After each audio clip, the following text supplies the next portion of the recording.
자, 아까 전에 후쿠시마 오염수 얘기를 이어가야 될 텐데 이게 이 사안에서 진짜 좀 문제점들이 드러나는 것 같아요. 일즉다 다즉일이다. 예, 요즘에 이제 횟집에 막 가요. 국민의힘 사람들이 횟집에 막 가가지고 이제 수산업에 사실 걱정들이 많잖아요. 예, 그렇기 때문에 횟집에 가가지고 뭐 이걸 다독여 보겠다 이런 것 같은데, 자, 이 방류 전에 횟집 뭐하러 가요? 방류 되고 나서 가. 아니 지금 뭐 방류되기 전에 실컷 먹어두겠다는 거예요, 뭐요? 방류 되고 가라니까 되고. 나 진짜 어처구니가 없어가지고 되고가 아베가 옛날에 한 거 못 봤어? 아베 막 생선 뜯고 하는 거 못 봤어? 후쿠시마 사고 이후에 뜯었지. 그러면 하기 전에 뜯었나? 왜 지금 가냐고. 지금 나중에 안 갈라 그러지. 내가 지켜본다. 예? 지켜봅니다 진짜. 이 지금 가가지고 뭐 하려 그래요. 이게 사실 그 방류에 대해서 불안감을 불식시키는 행보가 아니고 민주당 욕하러 간 거지. 민주당 때문에 수산업자들이 어렵습니다 이러고 있어요. 근데 수산업 단체에서는 막 민주당이랑 같이 데모도 하고 일본 수산업자들도 막 데모하고 막 한국에다가 뭐 연대 메시지 전달하고 이러고 있어요. 이래가지고 수산업자들 설득이라도 잘 시킬 수 있을까요? 지금 해야 될 일은 사실은 방류를 만약에 하게 되면 소비 심리가 위축되는 거는 현실입니다. 그러니까 후쿠시마 사태 때도 우리나라도 그때 수산물 소비가 가시적으로 줄었었거든요. 그러면은 그걸 대비를 해가지고 뭐 피해 보상을 한다던가 이런 것들을 생각을 해봐야 될 거 아니에요. 피해 보상에 대해서 지원책. 근데 일본 정부는 요번에 후쿠시마 원전수가 방류될 경우에 그때 어민들이 입을 피해를 어느 정도 추산을 해두고 있고 보상 준비를 하고 있습니다. 일본 정부는. 근데 한국 정부는 그런 거 하고 있냐고. 안 하고 있잖아. 예? 그런 걸 해야 뭘 이렇게 국민들하고 일체감을 주고 진짜 걱정을 하고 있구나 이러는 거지. 여기 가가지고 회 먹는다고 뭐 그렇게 달라지겠습니까? 그래서 그 방류는 사실 한국 정부가 반대를 해도 방류를 막기 어려운 것이 현실이죠. 그러면은 방류에 대한 피해 이런 것들을 미리 계산해 둘 필요가 있는 거다. 그게 지금 정치 세력 특히 정부를 운영하고 있는 집권 여당이 해야 되는 겁니다. 예. 자, 그리고 내가 지금 몇 주째 얘기를 하고 있는데 저는 과학자들 일부예요. 전부가 아닙니다. 과학자들 일부가 후쿠시마 오염수 썩 뭐 이렇게 인체에 그렇게 유해하지 않을 거다라고 얘기할 수 있고 그렇게 생각할 수 있다고 봐요. 저도 내가 몇 번 얘기했냐. 두 개 중에 한 개를 골라라. 졸라 위험할 것이다. 아니면 그리 위험하지 않을 것이다라고 했을 때 저는 비과학자지만 후자 쪽에 가까워요. 후자 쪽에. 그런데 그럼 안전하면 방류해도 된다. 이게 논리적으로 결론이 이어지냐고. 안전하면 방류해도 된다라고 이어지냐고. 내가 그래서 사전주의 얘기를 한 거 아니에요. 내가 몇 번을 강조했냐. 자, 하나 예를 들어 드릴게요. 여러분들 성면 아시죠? 성면이 지금 발암물질이라고 다 공인이 돼 있어요. 근데 성면이 발암물질이라고 공인되는데 100년이 걸립니다. 100년이 걸렸어요. 근데 그 100년 사이에 유해하다는 확실한 증명이 없어 써도 돼 라고 주장했던 사람들 뭐 어떻게 책임질 건데 그 100년 사이에. 자, 그래서 제가 뭘 따져봐야 된다고 했냐면, 자, 엎지른 물은 주워 담지 못해요. 예, 엎지른 물은 주워 담지 못한다라고 하는 이거에 토대로 해서 그러면 사실은 그 사고가 난 원전의 물이다. 그걸 방류한다. 이건 처음 있는 일이에요. 처음 있는 일인데 과학자들도 의견이 분분해요. 이따가 내가 또 보여주겠지만 아까 전에 내가 얘기했었던 티모시 무소 교수도 있고 생물학계로 가면은 의견이 원자력 공학계 쪽하고 의견이 많이 달라요. 생물학계로 가면. 예. 근데 인체 생물체에 끼치는 영향 또 이 먹이사슬에서 끼치는 영향 이런 것들 탐구하려면 생물학자 말을 무시할 수 있나? 그 왜 누구 말은 무시하고 누구 말은 그냥 얼싸구나 인용하는 거예요. 자, 근데 과학자들도 의견이 분분하잖아요. 그런 상황에서 만약에 이럴 수는 있어요. 방류를 안 하고는 안 돼.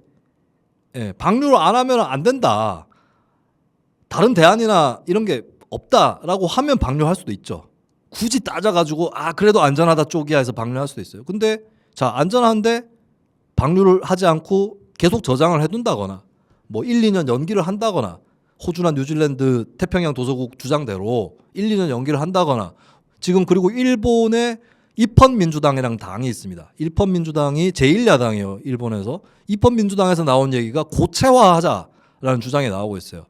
자, 그러면 고체화가 되는지 안 되는지 뭐 이런 것들을 검토를 해봐야 될 텐데 그 전까지 계속 저장해 두는 건 안 되는가. 거기까지 논리적으로 점프를 하지 말라고. 안전할 것 같은데요가 방류해야만 합니다가 되는 건 아닙니다. 에? 지금 요즘 수능에 대한 논란이 많은데 조건, 집합 이런 거 안 배웠나? 지금 수능 그 공통수학 1단원, 2단원에서 실패한 논리로 무슨 과학을 얘기하겠다는 거예요. 자, 다음 화면입니다.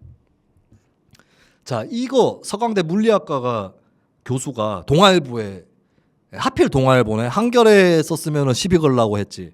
자, 과거에 그 퀴리 부부하고 베크렐 아시죠? 이 사람들이 그 방사능에 대해서 완전 역사의 신기원을 연 사람들이잖아요. 근데 이 사람들이 베크렐 같은 경우는 라듐을 주머니에 넣고 다녔어요. 그리고 퀴리 부인 또 엄청 부부도 엄청 피폭을 당했습니다. 예. 근데 뭐냐면 이 사람들이 그 당시에 최대 전문가 아니에요? 최고의 전문가?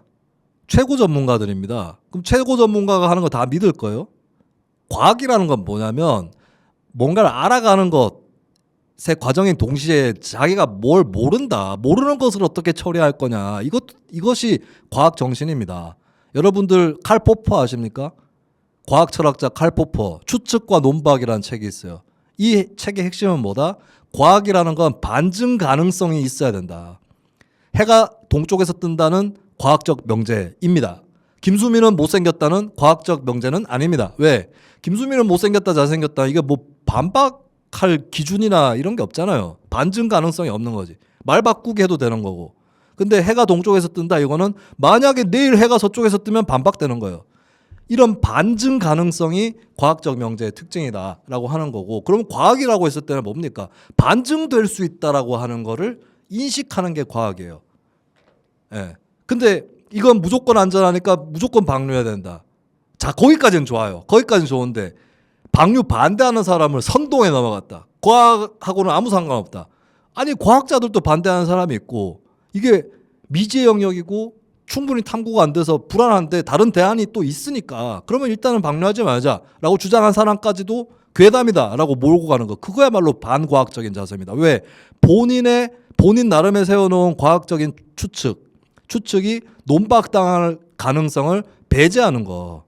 이게 비과학, 반과학의 대표적인 자세인 거죠. 아까 얘기했던 성면 문제가 그렇게 해서 나온 거고, 지금도 자, 이게 굉장히 유의미한 결론이 나오는데 이기진 교수가 제일 마지막 줄에 쓴 게 이겁니다. 우리는 아는 것보다 아직 모르는 과학적 사실들이 더 많다는 것을 알아야 한다. 네, 이겁니다.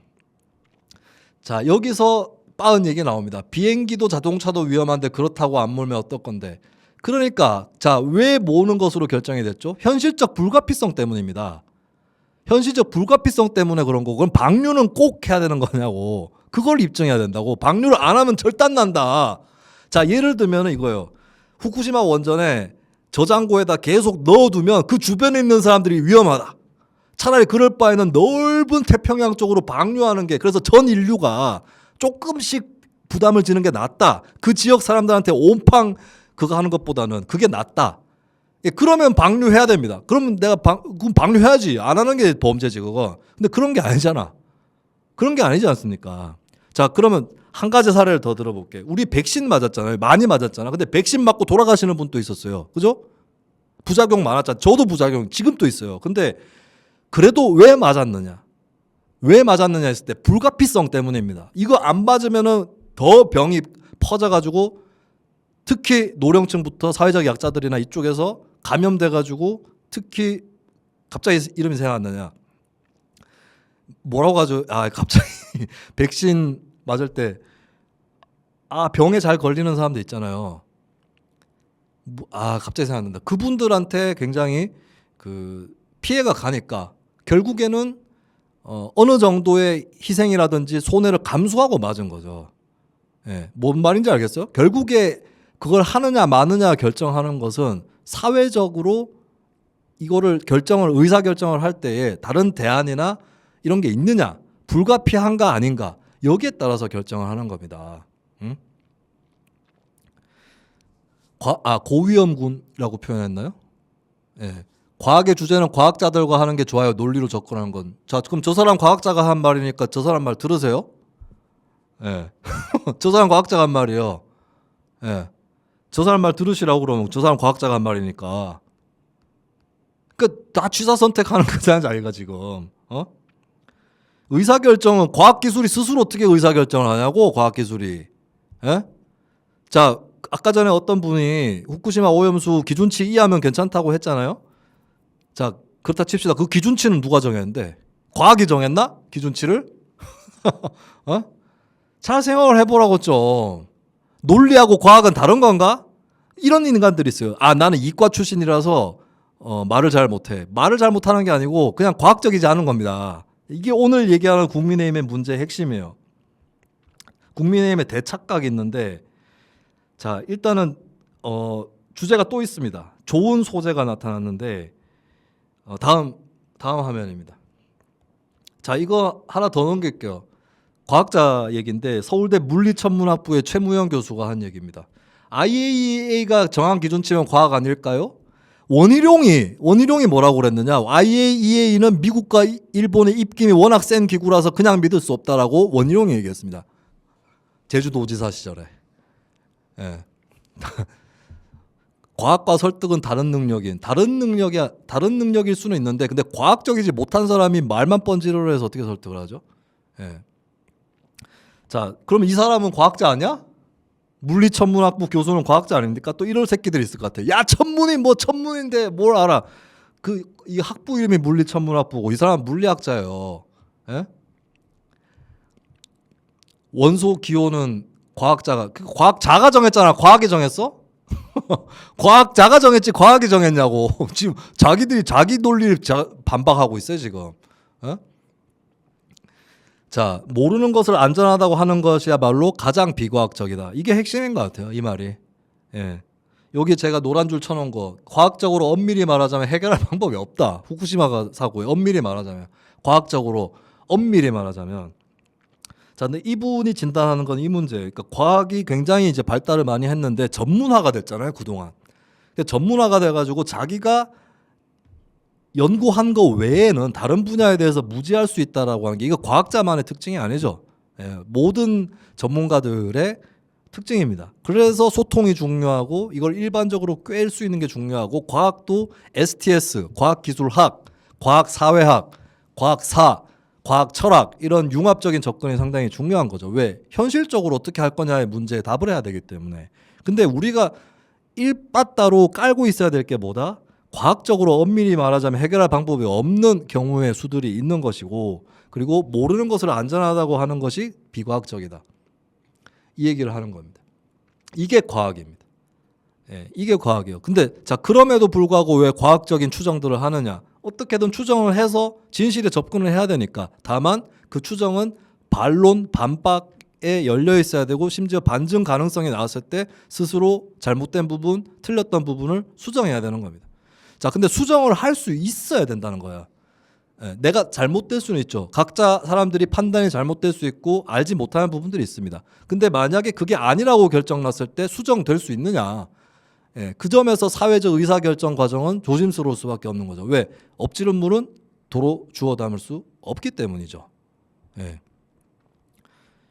지금 굉장히 무지한 것 같아요. 숫자만 봐야지. 뭐 숫자만 보고 어떡할 건데. 숫자 어디서부터 어디까지 기준치로 칠 건데. 예? 이게 과학이라고 지금 내가 얘기하는 게, 과학이 뭔지 몰라? 이게 우리나라 과학 1단원에서 이런 거 배워야 돼요. 왜? 그런 거 배우잖아. 뭐 종속 변수 뭐 이런 거 배우죠. 독립 변인 뭐 이런 거 배우잖아요. 예. 그게 뭐냐면 과학적 사고의 기틀입니다. 예.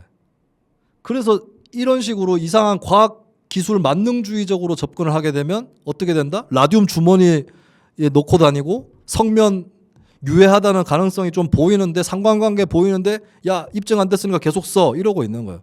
송전선로, 고압 송전선로 마찬가지죠. 고압 송전선로에 뭐 인과관계가 밝혀졌다 이러고 있는데 고압 송전선로는 농어촌이 많습니다. 농어촌에 뭐 주변에 공장도 별로 없고 그래요. 근데 거기에 사는 사람이 있는데 예를 들면 그 집에서 소를 키운다.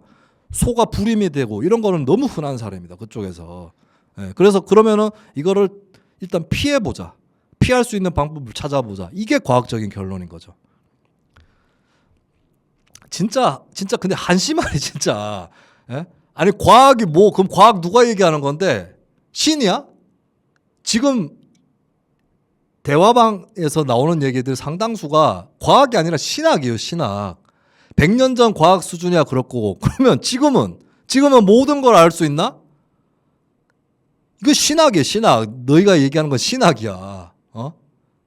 과학에서 걸러지는 겁니다. 그게 과학에서 무엇이 과학이 아닌가는 접근하기가 더 좋지.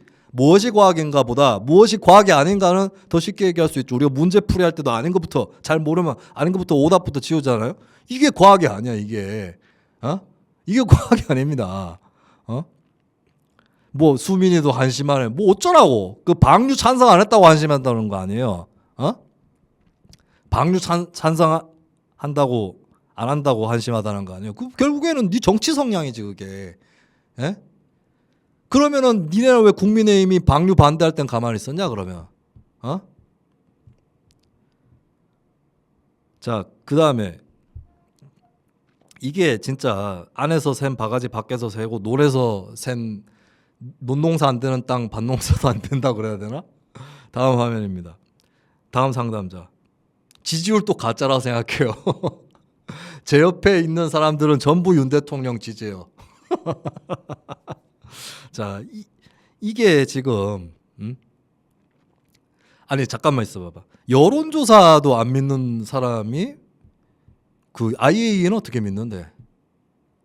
예. 기준치 이하의 오염수라는 것도 지금 그것 자체가 의문이 제기되고 있는 거예요. 어떻게 측정을 하고 있는 거냐. 그리고 알프스라는 장치를 쓰잖아요. 잘 안 걸러지는 물도 있어. 예. 잘 안 걸러지는 물도 있다고. 그리고 그러면은 저장을 왜 했냐? 그렇게 안전할 것 같으면 그냥 풀지 그냥. 다른 나라 원전 핑계 댈 거면 그냥 풀지 그랬어 처음부터. 자꾸 이제 남 탓하는 거 이게 꼭 이제 다른 당 탓하는 거하고 연결이 되지 이게. 자, 그다음에 이런 수준이니 이 선전선동이라고 제대로 되겠어요? 다음 보세요. 자, 고3 현장 분위기는 다름. 이게 진실이다 좌파들아. 크크. 오늘 동네 고등학교를 지나가다 고딩무리들 대화를 우연히 엿들었는데 야, 뉴스 보니까 비문학 폐지한다는데 개꿀 아니냐? 그러게 말이야. 학생들의 학업 부담이 더 줄어들겠어. 그다음 누구 목소리로 하지? 내가 맞지. 교과서 밖의 내용을 문제로 출제한다는 게 말이 되냐? 사교육 카르텔의 농단이야. 이걸 레알. 윤 대통령이 되니까 요즘 나라가 살기 좋아진 것 같아. 좋아 빠르게 가가 아니라 좋아 기분이다. 내가 하거나 분식집 떡볶이 쏜다. 오예 이러더라고요. 생각보다 현장 민심은 좋은 듯한 놀랍게도 오늘 있었던 실화입니다. 야, 나 이거 보고 빵 터져가지고. 자, 고등학생 중에 이런 사람이 있다고 칩시다. 있을 수도 있어. 우리나라 고등학생이 몇 명이죠? 수십만 명 아닙니까? 수백만인가요? 4명 이런 사람들이 있을 수 있고 하필이면 이 4명이 한꺼번에 모여 있을 수도 있어요. 그건 난 충분히 이해해. 근데 나는 이거를 글로 올리는 사람의 양식과 실력을 의심합니다. 왜냐하면 이게 그럴싸해 보이냐고. 이게 검수완박 찬성 안 했는데. 자, 결국엔 해피님 검수완박 찬성 안 했습니다. 예. 나 그 허위 사실은 고소합니다. 예, 뭐 씨발로마 이런 거는 괜찮아요. 김수민 개새끼야 이런 건 괜찮은데 허위 사실은 고소합니다. 자, 이거는 허위 사실은 아닐 수도 있어요. 아닐 수도 있는데 이게 그럴싸하냐고. 웃겨 보이잖아 이거. 야, 김정심 수민이 좌파구나 이제 와가지고 하면 뭐야. 너 방송 처음 들었지 오늘. 자식이. 이게 그럴싸하냐고 이게 지금. 이게 이래가지고 설득력이 있냐고. 그러니까 이럴 수는 있어. 이럴 수 있는데 이게 다른 사람들한테 먹히냐고요. 저 논리가. 대통령 칭찬하는 고삐리들이 세상에 어딨어라는 분이 있는데 있을 수 있지. 그거는 있을 수 있어. 근데 자, 이걸 왜 따오냐고. 이게 선전선동의 소재가 되냐고. 이게 윤석열 대통령하고 똑같은 수준인 거예요. 윤석열 대통령이 지난 대선 때 뭘로 물의를 일으켰습니까? 그 얘기를 들어보니까 주 120시간을 차라리 해달라. 자, 그런 의견이 있을 수도 있어요. 있었겠지, 그 현장에서. 근데 그 의견을 왜 갖고 오냐고. 그 의견 갖고 오면은 그때 IT 노동자들이었나? 면담하는 사람. 그럼 다른 IT 노동자들이 그래 120시간 다 우리가 원했던 거지. 윤석열이 제대로 짚었네. 이렇게 얘기할까? 야, 뭔 120시간에 지금 일하지도 못하고 IT에서 그 무슨 사건 뭐라고 해? 내가 갑자기 용어가 생각 안 나네. 번아웃 뭐 이런 거 오는 사람들 많고 그다음에 그 과로해가지고 돌아가시는 분도 있는 걸로 알고 있는데 어지간히 설득력 있겠어요. 하필 120 그냥 예를 들어서 탄력 근로를 좀 해보자. 매주마다 특히 직종에 따라서 똑같은 시간 일할 수 없는 직종이 있지 않냐? 그러면은 조금 더 52시간보다 조금 더 일할 수 없을까요? 나는 사실은 뭐 그 매주 그렇지 않는다면 한 주 정도는 60시간 일할 수 있다고 봐요. 예. 그다음에 그다음 주에 바로 푹 쉬면 되지. 근데 그것도 아니고 120시간. 그래 놓고는 이제 욕 먹으니까 제가 그런 의견이라는 얘기가 아니지 않습니까? 누가 알지. 근데 왜 그걸 따오냐고 120시간을. 이거 똑같은 거예요, 이거랑. 지지자랑 대통령이랑 수준이 비슷한 겁니다, 이게. 자, 다음. 이거 왜 홍보 실력이 통 안 되는지 모르겠어요, 이 사람들은. 이 몇 달 전에 나왔던 거죠. 야, 이거 이래가지고 어지간히 윤버지 했겠다. 응?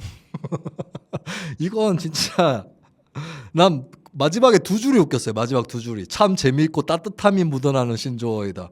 뭘 재미가 있고 따뜻함이 묻어나. 자, 그런 거는 신조어를 만들었을 때 다른 사람들이 평가를 해줘야 돼요. 다른 사람들이 야, 이 신조어 참 재미있고 따뜻함이 묻어나네. 이렇게 평가하기도 쉽지 않은데 그걸 자기 입으로 하고 있어요. 네, 참 재미있고 따뜻함이 묻어나는 신조어이다. 이런 식으로 그 홍보를 하니까 뭐 되겠습니까? 이러니까 이제 하다 안 되면 화풀이 하는 것밖에 없어요. 다음. 뭐 언제는 전문가의 말을 존중하라며 자기가 동의하는 사람의 전문가의 말만 존중하고 자, 이게 문재인 정권 때 박하나 씨라고 탤런트죠. 예, 코로나 때문에 재앙 같은 시기 뭐 이런 얘기를 했었는데 그때 막 문바들이 달려가가지고 뭐 재앙 왜 그래? 이러면서 막 공격을 했었어요. 예.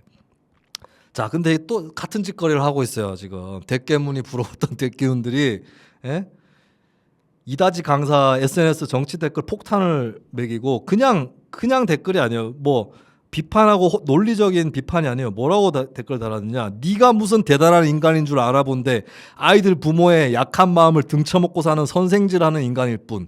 이렇게 치면은 후쿠시마 방류 찬성하는 원자력 공학자들한테도 똑같은 댓글 달 수도 있어요. 근데 그렇게 해도 돼? 그건 아니잖아.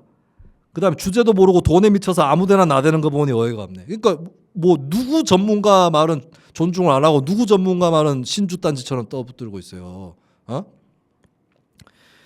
이게 지금 그 뷔페식 아니야, 뷔페식. 응? 뷔페식에다가 그 선동 또 못 해가지고 저러고 양념질을 하고 있습니다. 자, 수능 문제를 좀 짚고 넘어가겠는데, 자, 킬러 문항을 없애고 자시고 이게 핵심이 아니에요. 킬러 문항을 보신 분들은 야, 이게 뭐 이런 문항이 다 있냐 이렇게 생각하실 수 있어요, 그죠? 근데 자, 뭐가 문제가 됐느냐? 다음 화면입니다. 자, 이범 씨의 글인데 여기 딱 적혀 있어요. 이렇게 적절한 내용의 정책을 이렇게 부적절한 방식으로 내놓다니. 이게 핵심이에요. 이게 핵심입니다. 예? 왜 욕먹는지 몰라? 왜 욕먹는지 몰라요? 오늘 발표했겠네. 교육부에서 뭐 킬러 문항 발표한다면서요. 아마 그것도 논란될 겁니다. 왜냐하면 이거 이 얘기는 조금 바로 다음에 하고, 자, 킬러 문항 문제가 왜 크게 번지게 되면 이거에 대해서 이제 이 칼럼에서 설명이 되어 있어서 갖고 왔어요. 다음 화면입니다. 자, 킬러 문항은 수능이 어려워지면서 등장한 게 아닙니다. 수능이 쉬워지면서 등장했어요. 노무현 정부 때는 수능 등급제인가 뭔가 한다고 했죠. 근데 이게 결국에 잘 됐습니까? 안 됐죠. 왜? 수능 논술 또 하나 뭐죠? 수능 내신 논술이죠. 죽음의 트라이앵글 이런 게 생겨버렸어, 노무현 정부 후반에. 그래서 이명박 정부 때는 이거 털고 입학사정관제를 막 밀었어요. 그러면서 수능을 쉽게 만들겠다. 입학사정관제로 변별력을 뭐 이런 거죠. 잘 됐습니까? 잘 안 됐죠. 자, 근데 수능 자체는 계속 쉬워졌어요. 그리고 선택 과목도 생기고 뭐 영어는 절대평가가 되고 뭐 문항 수도 줄고 그러니까 변별력이 떨어지는 거야. 그래서 킬러 문항이 들어가 버린 겁니다. 자, 근데 거기서 킬러 문항만 쏙 빼면은 어떻게 됩니까? 킬러 문항만 쏙 뺀다. 자, 정시는 수능을 보고 하잖아요. 100% 수능이잖아요, 정시가. 정시의 경우는 각 대학교에서 동점자 규정들을 세밀하게 만들어 놨어요. 그래서 어떻게든 그걸 변별을 해냅니다. 자, 근데 수시에서 문제가 됩니다. 왜? 수시에서는 수능 과목별 등급을 보거든. 이게 최저 기준이에요, 최저 기준. 근데 자, 스테나인 분류법이라고 아시나요? 스테나인 척도, 스테나인 척도. 예. 아, 내가 교육학과 나와가지고 또 아는 척이야겠다. 스테나인 척도라고 해서 이거 들어보면 다 아시는 거예요. 그러니까 1등급이 4%까지, 2등급이 11%까지 아시죠? 예, 요거는 아시죠? 자, 근데 예전에 보면 2020학년도 수능 사탐 과목에 보면 그 어떤 과목은 만점자가 11%가 넘어요. 실제로. 그러면 어떻게 된다? 한 문제만 틀려도 3등급입니다. 2등급도 아니고 3등급이요. 한 문제만 틀려도 3등급이야. 그래서 그거를 막으려고 하다 보니까 킬러 문항이 들어가게 된 거거든요. 자, 그러면 킬러 문항만 쏙 빼면 어떻게 된다? 어떻게 된다? 올해 수능에 과목별 만점자 속출하고 한 문제 틀려도 3등급으로 밀려나는 괴랄한 일이 벌어지겠죠. 그러면 어떻게 된다? 그렇게 된다? 그렇게는 안 될 거예요. 윤 대통령이나 이주호 교육부 장관이 물수능을 만들겠다는 건 아니에요 라고 했어요. 그럼 뭐다? 제가 지난번 목요일에도 얘기했었던 준킬러 문항이 생기는 겁니다. 그럼 준킬러 문항은 사교육 없앨 수 있나? 저는 얼마 전에 EBS 강사분이 흔들리지 말라라는 메시지를 남겼어요. 저는 준킬러 문항은 학원에 안 가도 어떻게든 할 수 있다고 봅니다. 근데 사실 킬러 문항조차도 일부 전문가들은 킬러 문항도 이거 사교육으로 어떻게 못한다라는 의견을 내놓는 사람들도 있긴 있어요. 근데 저는 제 생각에는 준킬러 문항도 그렇게 사교육을 크게 의존할 필요는 없다라고 생각합니다만 교육 현장이 그렇게 안 움직입니다. 그렇게 안 움직여요. 그래서 윤석열, 이주호의 결정적인 잘못이 뭐냐? 킬러 문항 없앤다고 사교육비가 절감될 거라고 생각하는 것 자체가 결정적인 실수예요. 만약에 킬러 문항 자체에만 집중을 해서 야 이건 좀 너무하지 않느냐라고 했으면 설득력이 커질 수 있었습니다. 근데 그게 사교육비 절감이랑 이어질 거라고 착각을 하고 하니까 현장에 있는 사람들은 콧방귀를 뀌는 것입니다. 자, 그런 부분들을 좀 감안하지 않고 정책을 짰다라고 보여지고, 그리고 이주호 장관은 난 웃긴 게 이주호 장관이 킬러 문항 도입이 되는 토양을 만들었던 사람입니다. 이주호 장관 본인이 이명박 정부 때 제가 아까 얘기했죠. 수능을 쉽게 만들었다고. 킬러 문항은 수능이 쉬워지는 과정에서 들어온 거예요. 변별력을 갖추려고. 약간 양심의 가책 같은 게 없나? 유체이탈이야? 이주호 전기가 있고 후기가 있고 이런 거예요? 나 진짜 어처구니가 없어가지고. 자, 그래서 사교육 경감이나 이런 거는 쉽게 얘기할 게 못 됩니다. 괜히 얘기했다 본전 또 못 차려요. 그게 쉽게 되는 게 아니거든. 사교육 절감이라는 게 총체적인 문제 아니겠어요? 자, 그리고 오늘 이후로 킬러 문항 또 문제가 생깁니다. 왜냐하면 그럼 킬러 문항의 정의가 뭔데? 어려운 거야? 졸라 어려운 거야? 아니면은 정답률이 낮은 거야? 아니면은 교과 바깥에 있는 거야? 자, 근데 킬러 문항 중에 지금 요번 6월 모의평가에서 지목되고 있는 킬러 문항 후보자들에 대해서도 정답률이 뭐 수학 같은 경우는 주관식 3% 나오는 게 있어요. 근데 이것도 예년의 킬러 문항에 비하면 문제를 덜 꼬아서 출제를 했다. 그리고 EBS 연계성이 있다. 국어도 마찬가지고. 그러니까 EBS 연계성도 있고 심지어는 교과서에 나온 지문을 갖고 하는 것도 있어요. 킬러 문항이라고 찍혔던 것들 중에서도. 근데 그게 킬러 문항인가 과연? 공교육으로 도저히 안 돼서 사교육을 받지 않으면 알 수 없는 정도의 킬러 문항인가? 라고 했을 때는 계속 논란의 소지가 벌어질 겁니다. 정답률이 낮다고 무작정 이거는 없애야 될 킬러 문항이라고 얘기할 수는 없어요. 예. 윤 대통령 본인이 얘기했잖아. 물수능, 불수능, 수능 난도가 중요한 게 아니라면서 사교육을 해야만 알 수 있는 문항인 게 잘못이라면서요. 근데 6월 모의평가에 킬러 문항 후보자로 꼽히고 있는 여러 문항들이 다 그런 것인가? 결국에 또 논쟁 들어갑니다. 그래서 이 논란은 9월 모의평가 때 또 나올 거고 수능 때 또 나올 거고 수능 이후에 입시 여파가 어떻게 되는지에 따라서 계속해서 논쟁은 이어질 거예요. 근데 문제는 뭐냐면 논쟁하는 건 좋아요. 좋은데 현장에 있는 사람들의 불안감, 그 다음에 이거 잘못되면 덤터기 써. 덤터기 쓴다고. 후쿠시마 방류랑 비슷한 거예요. 예, 이 구조가 비슷해. 수능이랑 후쿠시마 방류랑. 뭐 하나만 딱 찍어가지고 뭐 이거 괜찮으면 괜찮은 거야. 이게 문제면 이거 없애면 되는 거야. 이렇게 접근할 일이 아니에요. 그리고 그렇게 접근했다가 피해 보는 거는 물론 국민들이겠지만 궁극적으로 막판에 최종 포식자로서 피해를 보는 건 정권입니다. 왜 정권 스스로가 자기가 불리한 짓을 하지? 나는 그게 무능과 오만의 결정차가 아닌가 이렇게 보여집니다. 자, 다음 화면입니다. 이게 국민의 뭔가 착각을 하고 있는 게 무능보다 전투력이 약합니다. 자, 제가 그냥 한마디로 정리하겠습니다. 민주당은 자기가 말빨이 좋다고 착각하고 있고 국민의힘은 자기가 말빨만 딸리는 줄로 착각하고 있어요. 둘 다 논리 자체가 들러먹었는데 뭐 말 제대로 나오겠어요? 근데 자, 둘 다 공통점 논리 안 된다, 말도 안 돼. 근데 한 가지 차이, 민주당은 지가 말을 잘하는 줄 알고 국민의힘은 자기가 말빨만 안 돼서 그렇지 딴 거는 괜찮다고 생각하고 있어요. 예, 이게 핵심입니다. 자, 그리고 뭐 민주당은 허위선동 해가지고 그렇다라고 하는데 허위선동 국민의힘 쪽 사람들 보자. 국민의힘 쪽 사람들은 허위선동 어떤가. 국민의힘과 그 기반 지지층 봅시다. 다음 화면. 대우조선해양 파업했을 때 8천억 원 손해본다고 줄줄이 떠들어대고 경제신문 다 동원돼서 떠들어대더니 정작 소송은 500억 원 걸었어요. 이 500억 원 또 수치가 맞는지 모르겠습니다. 재판 결과 어떻게 될지는. 8천억이라고 떠들어 놓고는 500억이라고 그랬어요. 다음. 건폭 잡는다고. 예. 오늘 송영길 얘기 안 하나. 이거 앞에서 국민의힘 지지자들이 개아리 틀면은 뒤에 민주당 욕할 분량 확 줄어듭니다. 지금 얼마 안 남았어 이제. 제목 바꿔야겠네 이거 집에 가면. 자, 다음 화면입니다. 건설노조 구속영장 절반이 기각. 예. 평균 발부율 81%인 구속영장이 절반이 기각되고 있어요. 예. 구속영장 때리면서 재미 다 봤지. 재미 다 봤는데 결과 놓고 보면 어떻습니까? 예, 결과에 책임지나? 입 싹 닦아요. 8천억 원 대우조선해양 피해봤다고 하더니 500억 원 해놓고는 입 싹 닦아요. 아무도 얘기 안 하잖아. 아무도 반성 안 하잖아. 아, 내가 잘못했습니다. 아무도 얘기 안 하잖아. 예, 그런 사람들이 무슨 과학을 얘기합니까? 숫자 이렇게 틀린데 뭔 과학을 얘기해. 자, 다음 화면입니다. 다음 상담자. 이 사람은 저와의 사이에서 유구한 역사를 갖고 있어요. 네, 저보고 또 뭐 돌고 도는 선전선동 이렇게 답변했는데 이 사람이 옛날에 남긴 글을 보니까 그 사람이더만 아이에로 화물연대 파업 관련해서 아이에로 관련해서 처음에 자 근데 이 사람도 웃긴 게 처음에는 뭐라 그랬냐 제일 밑에 보세요. 화물연대는 노동자가 아니라 개인 사업자임. 그래서 아이에로에 갈 일이 없다고 얘기했어요. 근데 그 다음에는 아이에로에 갔잖아.